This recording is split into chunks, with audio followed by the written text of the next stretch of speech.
تو احادیث میں ہمیں صراحتاً جملوں کے ساتھ جلانے سے منع کیا گیا ہے۔ تو جلانے کے جو معاملات ہیں وہ ہم ان پوائنٹ آف ویو سے دیکھتے ہوئے کہتے ہیں کہ بھی جلایا نہ جائے۔ جو جلانا جو ہے یہ ایک تکلیف دہ امر ہے، وہ بھلے جاندار چیز ہو یا بے جان چیز ہو۔ تو دونوں کنڈیشنوں میں، کچھ چیزوں میں یہ منافع بخش بھی ہے، جیسے لکڑیاں وغیرہ جلائی جاتی ہیں تاکہ اس سے فوائد حاصل کیے جائیں، لیکن یہ دیکھیے اس سے فوائد مل رہے ہوتے ہیں۔ تو کسی چیز کے جلانے سے جو مقدسات ہیں یا انسان ہیں اس کے جلانے سے فوائد نہیں مل رہے، تو اس بنا پر احادیث سے بھی اس کا ثبوت ملا کہ نہیں جلایا جائے، اور پھر یہ ہے کہ مناسب بھی انسب بھی یہی ہے، اور آج کل کے دور سے دیکھا جائے تو ان تقاضوں سے بچنا ہی بہتر ہے کہ جو کہ ایک تکلیف دہ امر ہوں۔ محترم مفتی محمد ناصر صاحب، میں نے جتنی اسٹڈی کی ہے یا کرتا ہوں خدا کے فضل سے، بھری لوگ تو گالیاں دیتے رہتے ہیں، قرآن شریف میں کہیں بھی ایک ورڈ اس طرح کا نہیں ملے گا، آپ تو ماشاءاللہ خیر مفتی ہیں، صاحب علم ہیں، کہ جس میں یہ حکم دیا گیا ہو یا اس کے روکا گیا ہو کہ آپ مردے کو جلا نہیں سکتے۔ آپ نے قرآن شریف کے پیجز کے ریگارڈنگ بات کہی اور مثالیں جو بھی دی ہیں، حدیث جو بھی لگائی ہے۔ پہلی بات تو سورٹو سے بھلے ہی مجھے عربی نہیں آتی، بٹ اس میں ابو ہریرہ کا نام صاف نظر آ رہا ہے، اور وہی میں نے دیکھنے کی کوشش کی تھی۔ ابو ہریرہ جی علیہ الصلوۃ والسلام آف مسلمانان اسلام، یہ کان کھول کر سن لیں کہ رنگیلا رسول لکھی گئی ہے یا جتنی بھی کتابیں غیر مسلم لکھتے ہیں ان سب کے لیے ذمہ دار ابو ہریرہ علیہ الصلوۃ والسلام ہی ہے سر، اور میں کم سے کم ان پہ بالکل یقین نہیں کرتا ہوں۔ رہی بات اس کی کہ تکلیف دینے کی یا آگ سے ڈالنے میں تکلیف ہوتی ہے، تو بالکل زندہ و جاوید کو ڈالنے سے تکلیف ہو سکتی ہے سر، زندہ آدمی کو ڈالنے سے نہ تو پیجز آف قرآن زندہ مانا جا سکتے ہیں، نہ انہیں کوئی تکلیف ہوگی، اور نہ ہی جب آدمی کی ڈیتھ ہو جاتی ہے وہ مردہ ہو جاتا ہے جس اس کو تکلیف ہوتی ہے سر۔ تو اس بات کا کیسے جسٹیفائی کریں گے سر؟ شکریہ۔ اچھا، ایک اور بات کی طرف یوں میں وضاحت کرتا چلوں کہ یہ جو جملہ آیا ہے نا کہ بما سواہ من القرآن فی کل صحیفۃ او مصحف ان یحرقا،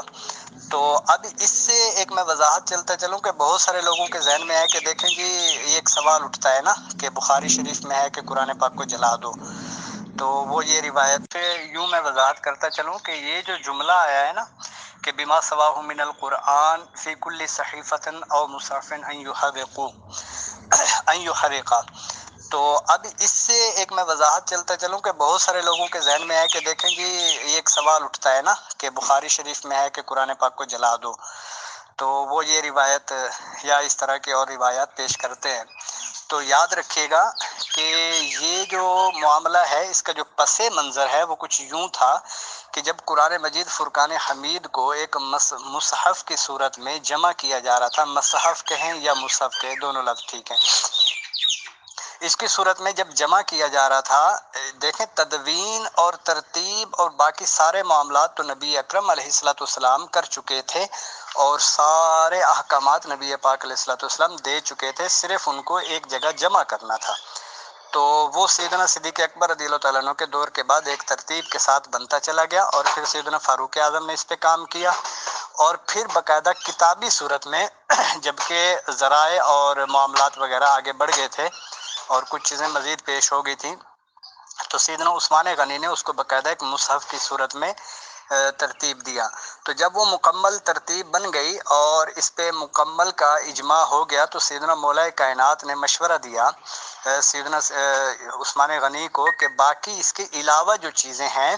کہ جو قرآن سے متعلق نہیں ہیں تو ان کو جلا دیا جائے۔ تو سمجھنے والوں نے یہ سمجھا کہ شاید وہ قرآن کو جلانے کا حکم کہہ رہے ہیں۔ تو آپ یہ دیکھیں کہ اس میں باقاعدہ مولا کائنات کا اور سیدنا عثمان غنی کا اور باقی کبار صحابہ کا باقاعدہ مشورہ تھا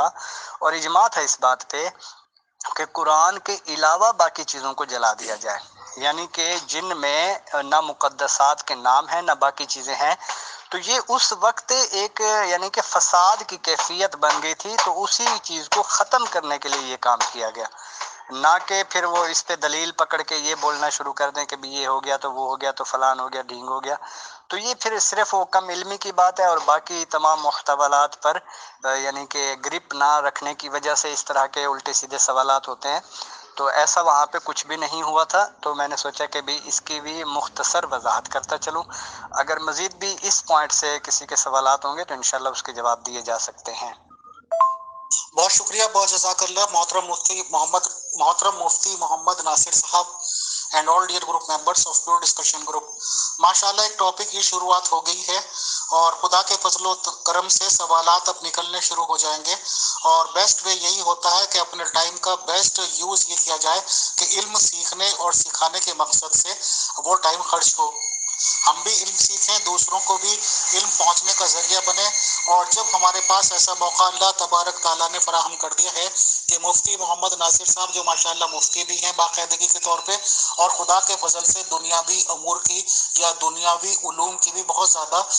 معلومات رکھتے ہیں، تو انشاءاللہ ان سے وقتاً فوقتاً ٹائم لے کے سیشن ٹو سیشن